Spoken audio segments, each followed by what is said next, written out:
ಪ್ರಾಣಾಯಾಮ ಅಂದ್ರೇನು?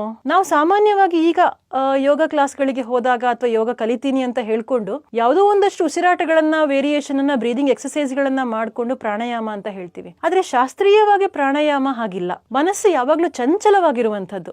ಇದ್ದಲ್ಲಿ ಒಂದು ಕ್ಷಣ, ಇದ್ದಲ್ಲಿ ಇನ್ನೊಂದು ಕ್ಷಣ ಇರೋದಿಲ್ಲ. ಅಂತಹ ಮನಸ್ಸನ್ನ ಸ್ಥಿರವಾಗಿ ಇರುವಂತೆ ಮಾಡುವಂತದ್ದು ಪ್ರಾಣಾಯಾಮ. ನಾವು ಆಸನ ಅಂದ ತಕ್ಷಣ ದೇಹವನ್ನ ಬೆಂಡ್ ಮಾಡುವಂತದ್ದು, ಫ್ಲೆಕ್ಸಿಬಿಲಿಟಿ ಜಾಸ್ತಿ ಮಾಡ್ಕೊಳ್ಳುವಂತದ್ದು ಅಂತೆಲ್ಲ ಅಂದ್ಕೊಳ್ತೀವಿ. ಆದ್ರೆ ಆಸನ ಆ ಥರದ್ದಲ್ಲ. ಸ್ಥಿರವಾಗಿ ಸುಖವಾಗಿ ಒಂದು ಪೊಸಿಷನ್ ಅಲ್ಲಿ, ಒಂದು ಆಸನದಲ್ಲಿ ನಮಗೆ ಕೂತ್ಕೊಳ್ಳಕ್ಕೆ ಸಾಧ್ಯ ಆದ್ರೆ ಆಗ ನಮಗೆ ಆಸನ ಸಿದ್ಧಿ ಆಯ್ತು ಅಂತ ಅರ್ಥ.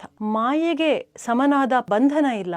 ಅದೇ ರೀತಿ ಆ ಬಂಧನದಿಂದ ನಮ್ಮನ್ನ ಮುಕ್ತಗೊಳಿಸ್ಲಿಕ್ಕೆ ಯೋಗಕ್ಕಿಂತ ಹೆಚ್ಚು ಬಲಶಾಲಿಯಾದ ಒಂದು ವಿಧಾನ ಬೇರೆ ಇಲ್ಲ ಅಂತ. ಯೋಗ ಇರುವಂಥದ್ದೇ ನಮ್ಮನ್ನ ಬಂಧನದಿಂದ ಮುಕ್ತಿಗೊಳಿಸ್ಲಿಕ್ಕೆ. ಅಂತಹ ಯೋಗವನ್ನ ಪತಂಜಲಿ ಮಹರ್ಷಿಗಳು ಅಷ್ಟಾಂಗವಾಗಿ ವಿಂಗಡಿಸಿ ನಮಗೆ ಕೊಟ್ಟಿದ್ದಾರೆ. ಯಮ, ನಿಯಮ, ಆಸನ, ಪ್ರಾಣಾಯಾಮ, ಪ್ರತ್ಯಾಹಾರ, ಧಾರಣ, ಧ್ಯಾನ, ಸಮಾಧಿಯಾಗಿ 8 ಅಂಗಗಳಾಗಿ ನೋಡಬಹುದು. ಮೊದಲನೇ 2 ಅಂಗ ಯಮ ನಿಯಮ. ಅದರಲ್ಲಿ ನಾವು ಏನು ಮಾಡಬೇಕು, ಏನು ಮಾಡಬಾರ್ದು, ಅಹಿಂಸಾ ಪಾಲನೆಯನ್ನ ಮಾಡಬೇಕು, ಸತ್ಯ ಹೇಳಬೇಕು, ಇಂಥ ವಿಚಾರಗಳನ್ನ, ಮಾನಸಿಕವಾಗಿ ಹೇಗಿರಬೇಕು ಅನ್ನೋದನ್ನ ಹೇಳ್ತಾ ಹೋಗುತ್ತೆ. ಶುಚಿತ್ವವನ್ನ ಕಾಪಾಡ್ಕೊಳ್ಬೇಕು, ಆಂತರಿಕವಾಗಿಯೂ ಬಾಹ್ಯವಾಗಿಯೂ. ಯಮದಲ್ಲಿ ಅಹಿಂಸಾ, ಸತ್ಯ, ಅಸ್ತೇಯ, ಬ್ರಹ್ಮಚರ್ಯ, ಅಪರಿಗ್ರಹ ಅಂತ 5 ಬರುತ್ತೆ. ನಿಯಮದಲ್ಲಿ ಶೌಚ, ಸಂತೋಷ, ತಪಃ, ಸ್ವಾಧ್ಯಾಯ, ಈಶ್ವರ ಪ್ರಣಿಧಾನ ಅಂತ. ಅದಾದ ಮೇಲೆ ಬರುವಂಥದ್ದೇ ಆಸನ. ನಾವು ಆಸನ ಅಂದ ತಕ್ಷಣ ದೇಹವನ್ನ ಬೆಂಡ್ ಮಾಡುವಂಥದ್ದು, ಫ್ಲೆಕ್ಸಿಬಿಲಿಟಿ ಜಾಸ್ತಿ ಮಾಡ್ಕೊಳ್ಳುವಂಥದ್ದು ಅಂತೆಲ್ಲ ಅಂದ್ಕೊಳ್ತೀವಿ. ಆದ್ರೆ ಆಸನ ಆ ಥರದ್ದಲ್ಲ. ಸ್ಥಿರವಾಗಿ ಸುಖವಾಗಿ ಒಂದು ಪೊಸಿಷನ್ ಅಲ್ಲಿ, ಒಂದು ಆಸನದಲ್ಲಿ ನಮಗೆ ಕೂತ್ಕೊಳ್ಳಕ್ಕೆ ಸಾಧ್ಯ ಆದ್ರೆ ಆಗ ನಮಗೆ ಆಸನ ಸಿದ್ಧಿ ಆಯ್ತು ಅಂತ ಅರ್ಥ. ಈ ಆಸನ ಸಿದ್ಧಿ ಆದ ಮೇಲೆ ಮಾಡುವಂಥದ್ದು ಪ್ರಾಣಾಯಾಮ. ಪ್ರಾಣಾಯಾಮ ಅಂದ್ರೇನು? ನಾವು ಸಾಮಾನ್ಯವಾಗಿ ಈಗ ಯೋಗ ಕ್ಲಾಸ್ಗಳಿಗೆ ಹೋದಾಗ ಅಥವಾ ಯೋಗ ಕಲಿತೀನಿ ಅಂತ ಹೇಳ್ಕೊಂಡು ಯಾವುದೋ ಒಂದಷ್ಟು ಉಸಿರಾಟಗಳನ್ನ, ವೇರಿಯೇಷನ್ ಅನ್ನ, ಬ್ರೀದಿಂಗ್ ಎಕ್ಸರ್ಸೈಸ್ ಗಳನ್ನ ಮಾಡ್ಕೊಂಡು ಪ್ರಾಣಾಯಾಮ ಅಂತ ಹೇಳ್ತೀವಿ. ಆದ್ರೆ ಶಾಸ್ತ್ರೀಯವಾಗಿ ಪ್ರಾಣಾಯಾಮ ಹಾಗಿಲ್ಲ. ಅದಕ್ಕೊಂದು ವಿಧಿ ವಿಧಾನವನ್ನ ಹೇಳ್ತಾರೆ. ಸುಮ್ನೆ ಏನೋ ಒಂದು ಉಸಿರಾಟ ಮಾಡುವಂಥದ್ದಲ್ಲ. ಪ್ರಾಣಾಯಾಮ ನಮ್ಮ ಮನಸ್ಸನ್ನ ಹಿಡಿತದಲ್ಲಿ ಇಟ್ಕೊಳ್ಳಕ್ಕೆ ಸಹಾಯ ಮಾಡುತ್ತೆ. ಮನಸ್ಸನ್ನ ನಿಶ್ಚಲವಾಗಿಸೋದಕ್ಕೆ. ಅಂದ್ರೆ ಮನಸ್ಸು ಯಾವಾಗ್ಲೂ ಚಂಚಲವಾಗಿರುವಂತದ್ದು. ಇದ್ದಲ್ಲಿ ಒಂದು ಕ್ಷಣ, ಇದ್ದಲ್ಲಿ ಇನ್ನೊಂದು ಕ್ಷಣ ಇರೋದಿಲ್ಲ. ಅಂತಹ ಮನಸ್ಸನ್ನ ಸಮಸ್ಥಿತಿಗೆ ತರುವಂತದ್ದು, ಅದು ಅಲ್ಲಿ ಇಲ್ಲಿ ಎಲ್ಲೂ ಓಡಾಡದೆ ಸ್ಥಿರವಾಗಿ ಇರುವಂತೆ ಮಾಡುವಂತದ್ದು ಪ್ರಾಣಾಯಾಮ. ಪ್ರಾಣ ನಮ್ಮ ದೇಹದಲ್ಲಿ ಏನು ಗಾಳಿ, ಉಸಿರಾಟ ಮೇಲೆ ಕೆಳಗಡೆ ಹೋಗ್ತಾ ಇರುತ್ತೆ, ಚಲನೆಯಲ್ಲಿರುತ್ತೋ, ಅದು ಎಷ್ಟು ಚಲನೆಯಲ್ಲಿರುತ್ತೋ ಅಷ್ಟು ನಮ್ಮ ಮನಸ್ಸು ಕೂಡ ಚಂಚಲವಾಗಿರುತ್ತೆ. ಯಾವಾಗ ಅದು ಶಾಂತವಾಗತ್ತೋ ಆಗ ಮನಸ್ಸು ಶಾಂತವಾಗತ್ತೆ ಅಂತ. ಪ್ರಾಣಾಯಾಮ ಅಂತ ಅಂದ್ರೆ ಉಸಿರಾಟದ ಏನ್ ಪ್ರಕ್ರಿಯೆ ಇದೆ, ಉಸಿರು ಹೊರಬಿಡುವಂಥದ್ದು, ಉಸಿರು ಒಳಗೆ ತಗೊಳ್ಳುವಂಥದ್ದು, ಇದನ್ನ ಕಡಿಮೆ ಮಾಡುವಂಥದ್ದು. ಅಂದ್ರೆ ಉಸಿರು ನಿಲ್ಲಿಸುವಂಥದ್ದು, ಸಾಯೋದು ಅಂತ ಅಲ್ಲ.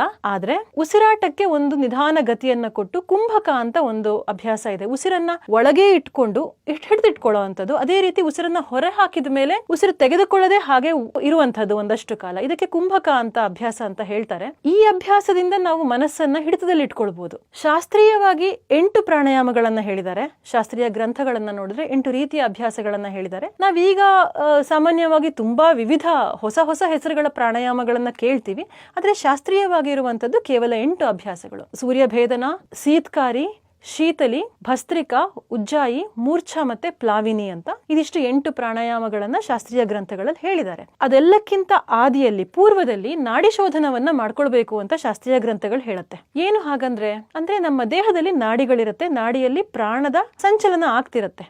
ನಾಡಿ, ಪ್ರಾಣ ಸಂಚರಿಸುವಂತ ಒಂದು ಚಾನೆಲ್ ಏನಿದೆ ಅದಕ್ಕೆ ನಾಡಿ ಅಂತ ಹೇಳ್ತಾರೆ. ಈ ನಾಡಿಗಳು ಶುದ್ಧ ಆಗ್ಬೇಕು. ನಮ್ಮ ದಿನನಿತ್ಯದ ಕೆಲಸಗಳೇನಿದೆ, ನಾವು ಏನು ನಮ್ಮ ಆಹಾರ ಇರಬಹುದು, ಚಿಂತನೆಗಳಿರಬಹುದು, ಮನಸ್ಸಿರಬಹುದು, ಇದೆಲ್ಲದರ ಕಾರಣದಿಂದ ನಾಡಿಯಲ್ಲಿ ದೋಷಗಳು ಸೇರ್ಕೊಂಡಿರುತ್ತೆ ಅಥವಾ ಕಲ್ಮಶಗಳು ಸೇರ್ಕೊಂಡಿರುತ್ತೆ. ಅದನ್ನ ಶುದ್ಧೀಕರಣ ಮಾಡಿದ ಮೇಲೆ ಪ್ರಾಣಾಯಾಮದ ಅಭ್ಯಾಸ ಮಾಡಬೇಕು. ಅದಕ್ಕಾಗಿ ಮೊದಲಿಗೆ ನಾಡಿ ಶುದ್ಧಿ ಅಭ್ಯಾಸವನ್ನ ಮಾಡಬೇಕು ಅಂತ ಶಾಸ್ತ್ರಗಳು ಹೇಳುತ್ತೆ. ಸಾಮಾನ್ಯವಾಗಿ ಯೋಗಾಭ್ಯಾಸ, ಯೋಗ ತರಗತಿಗಳಲ್ಲೂ ಕೂಡ ಮೊದಲು ನಾಡಿ ಶುದ್ಧಿ ಅಭ್ಯಾಸವನ್ನ ಪ್ರಾಕ್ಟೀಸ್ ಅನ್ನ ಮಾಡಿಸ್ತಾರೆ. ಆಮೇಲೆ ಬೇರೆ ಪ್ರಾಣಾಯಾಮದ ಅಭ್ಯಾಸಕ್ಕೆ ಹೋಗುವಂಥದ್ದು. ಸಾಮಾನ್ಯವಾಗಿ ಕಪಾಲಭಾತಿಯನ್ನ ಪ್ರಾಣಾಯಾಮದ ಅಭ್ಯಾಸದಲ್ಲಿ ಸೇರಿಸುವಂತ ಅಭ್ಯಾಸ ಇದೆ ನಮಗೆ. ಆದ್ರೆ ಪ್ರಾಣಾಯಾಮಗಳ ಪಟ್ಟಿಯಲ್ಲಿ ಕಪಾಲಭಾತಿ ಬರೋದಿಲ್ಲ. ಕಪಾಲಭಾತಿಯನ್ನ ಷಟ್ಕರ್ಮಗಳಲ್ಲಿ ಸೇರಿಸ್ತಾರೆ. ಷಟ್ಕರ್ಮ ಅಂದ್ರೆ ಯಾವುದೇ ಯೋಗಾಭ್ಯಾಸ ಪ್ರಾಣಾಯಾಮಕ್ಕಿಂತ ಮುಂಚೆ ದೇಹವನ್ನ ಶುದ್ಧ ಮಾಡ್ಕೊಳ್ಬೇಕು. ದೇಹದಲ್ಲಿರುವ ದೋಷಗಳನ್ನ ಅಥವಾ ಕಲ್ಮಶಗಳನ್ನ ಕ್ಲಿಯರ್ ಮಾಡ್ಕೊಳ್ಳೋದಕ್ಕೆ ಇರುವಂತದ್ದು ಷಟ್ಕರ್ಮ. ಅದರ ಅಭ್ಯಾಸದಲ್ಲಿ ಕಪಾಲಭಾತಿ ಕೂಡ ಒಂದು. ಜೊತೆಗೆ ಪ್ರಾಣಾಯಾಮದ ಅಭ್ಯಾಸವನ್ನ ಆರಂಭ ಮಾಡೋದಕ್ಕೆ ಶಾಸ್ತ್ರೀಯವಾಗಿ ಒಂದಷ್ಟು ವಿಧಿವಿಧಾನ ಹೇಳ್ತಾರೆ. ಮೊದಲು ಆಸನ ಸಿದ್ಧಿ ಆಗ್ಬೇಕು, ಅನಂತರ ಪ್ರಾಣಾಯಾಮ. ಅದ್ರ ಜೊತೆಗೆ ಆಹಾರದಲ್ಲಿ ಕೂಡ ಒಂದಷ್ಟು ಕಟ್ಟುನಿಟ್ಟಾದ ನಿಯಮವನ್ನ ಹೇಳ್ತಾರೆ. ಕಂಡ್ಕೊಂಡಿದ್ದನ್ನೆಲ್ಲ ತಿನ್ನಬಾರ್ದು. ಅದ್ರಲ್ಲಿ ಹೇಳ್ತಾರೆ ಮಿತಾಹಾರ ಅಂತ ಹೇಳ್ತಾರೆ. ಮಿತಾಹಾರ ಅಂದ್ರೆ ಏನು? ನಾವು ಸಾಮಾನ್ಯವಾಗಿ ಮಿತಾಹಾರ ಅಂದ್ರೆ ಕಡಿಮೆ ತಿನ್ನೋದು ಅಂತ ಅನ್ಕೊಂಡ್ಬಿಟ್ಟಿದೀವಿ. ಕಡಿಮೆ ತಿನ್ನೋದಲ್ಲ, ನಮಗೆ ಹಿತವಾದ ಆಹಾರ ನಮ್ಮ ದೇಹಕ್ಕೆ ಅಗತ್ಯವಾದಷ್ಟು ಪ್ರಮಾಣದಲ್ಲಿ ಸೇವಿಸುವಂಥದ್ದು ಮಿತಾಹಾರ. ಸಾಮಾನ್ಯವಾಗಿ ನಮ್ಮ ಹೊಟ್ಟೆಯ ಜಠರದ ಅರ್ಧ ಭಾಗ ಘನ ಆಹಾರ ಇರಬೇಕು, ಇನ್ನೊಂದು ಕಾಲು ಭಾಗದಷ್ಟು ದ್ರವ, ಆಮೇಲೆ ಒಂದು ಕಾಲು ಭಾಗ ಖಾಲಿ ಬಿಡಬೇಕು. ಅದು ಕೂಡ ಯಾವ ಆಹಾರ ಅಂತಂದ್ರೆ ನಮ್ಮ ದೇಹಕ್ಕೆ ಹಿತವನ್ನ ಉಂಟು ಮಾಡುವಂಥದ್ದು, ಮಧುರ ರಸ ಪ್ರಧಾನವಾಗಿರುವಂಥದ್ದು, ಸ್ನಿಗ್ಧವಾಗಿರುವಂಥದ್ದು, ಅಂದ್ರೆ ಜಿಡ್ಡಿನಾಂಶ ಇರುವಂಥದ್ದು.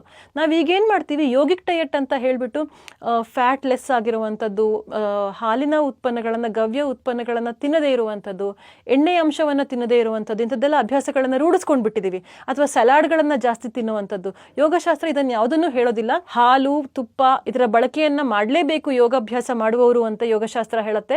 ಅದೇ ರೀತಿ ಮಧುರ ರಸ ಪ್ರಧಾನವಾದದ್ದು ಅಂದ್ರೆ ಅಕ್ಕಿ ಇರ್ಬೋದು, ಅನ್ನ, ತುಪ್ಪ ಇದನ್ನೆಲ್ಲ ಜಾಸ್ತಿ ಬಳಸಬೇಕು ಅಂತ ಹೇಳುತ್ತೆ. ಅದೇ ರೀತಿ ತರಕಾರಿಗಳನ್ನ ಜಾಸ್ತಿ ಸೇವನೆ ಮಾಡಬಾರ್ದು ಅಂತ ಕೂಡ ಯೋಗಶಾಸ್ತ್ರದಲ್ಲಿ ಬರುತ್ತೆ. ಯೋಗದ ಗ್ರಂಥಗಳಲ್ಲಿ ಇದು ಉಲ್ಲೇಖ ಇದೆ.